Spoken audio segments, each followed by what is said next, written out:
tools that you need is just this, and just use one card.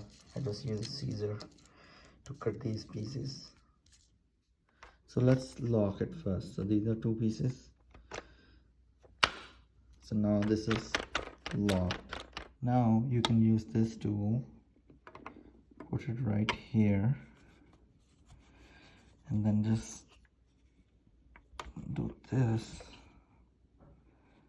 and you can see there's a gap, right?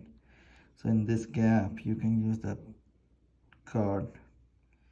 So like this, you can just do this and take this out. So this is the first one, and now for the second one here, I'm gonna again use this screwdriver and do this.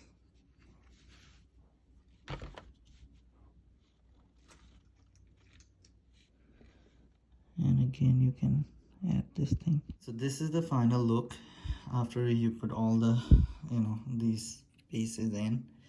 Now all you have to do is just push this out,